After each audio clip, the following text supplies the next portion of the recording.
video, I'm going to share 3 of the best Vanguard funds that you can invest in 2022. Picking which stocks or funds to invest in is such a difficult task because there are just so many out there to choose from. So I really hope that this list today helps you narrow down your choices. This is just my opinion, of course, but I've taken lots of things into account when coming up with this list, including the fund's fees, the past performance, but of course this is not an indication of the future performance, what you're actually investing in, and the size of the fund. And just to say also that this list is not exclusive. I'll only be including passive funds in this list, and I'll also be focusing on equity only, so there'll be no funds which include bonds. If you disagree with my list, or you agree but want to add a different fund perhaps, then please leave a comment below. Just a quick disclaimer, as always, I am not a professional financial advisor, so please take this video as just information and entertainment purposes only. What I did to come up with this fund is that I looked on Vanguard's website and filtered out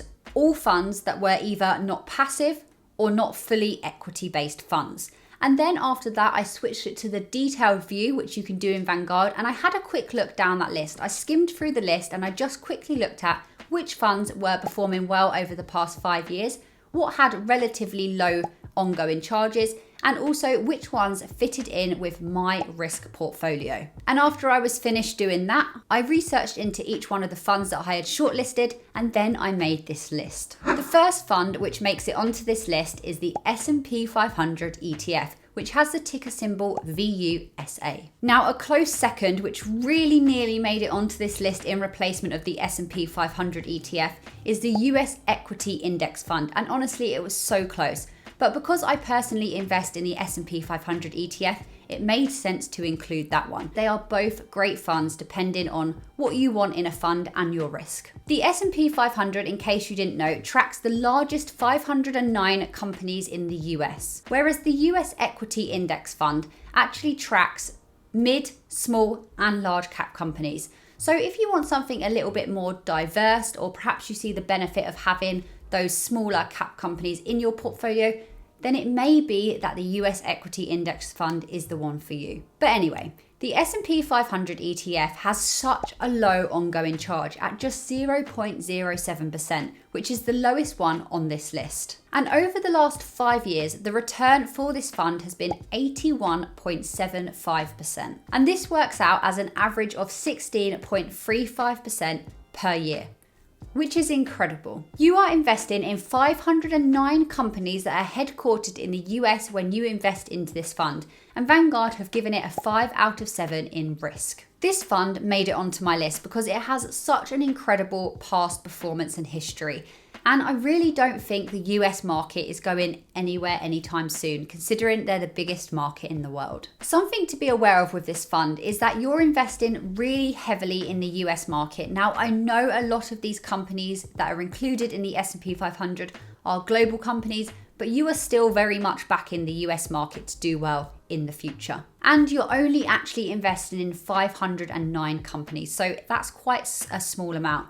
So perhaps if you want something a little bit more diversified, you'll want to look at maybe one of the others on this list. But I still think it's worth talking about, and this fund, this S&P 500, has a place in many people's portfolios for good reason. Also, this fund sits at around £67 per share, which is not bad at all, especially if you're a new investor. Next up, I think we need to include a global fund on this list. We need a way to invest in the entire world very simply, so in one fund. This reduces your risk and increases your diversification, which is definitely something to think about. So which one of Vanguard's global funds would be the best option? I think there are some things that we need to consider first. Firstly, how many stocks are actually included in the fund? If we're trying to seek a really diversified fund, then ideally we want to be representing as many stocks in this fund as we possibly can. So we'll want the number of stocks to be very, very high. The next thing to consider is the ongoing charges. We want this figure to be as little as possible so we can put more of the returns we've made back into our own pocket. Next, we'll want to consider what type of companies are included in the global fund.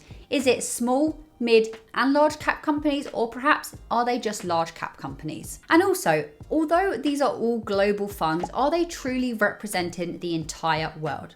With that in mind, I put together this table so that we could easily see what we're working with. So firstly, I'm just going to straight away rule out any of those newer funds that don't have the past performance history to back them up. These still may be great funds, but for the sake of this video, we are looking at past performance as one of our indicators. The next thing I'm going to do is remove any funds that do not cover both emerging and developed markets, and also those that do not represent small, mid, and large cap companies, as we want as much exposure as possible in this fund. And as you can see, by doing that, that leaves the FTSE Global All Cap. As you can see, some of the other funds here do have a better return over the past 5 years than the Global All Cap, but I am going to be selecting this one just due to the diversification that it offers. The final fund to include on my list today is the FTSE All World ETF. The reason that this one's made it onto the list is because it's a globally, geographically diversified fund. It has low ongoing charges and it's seen a really good growth over the last 5 years.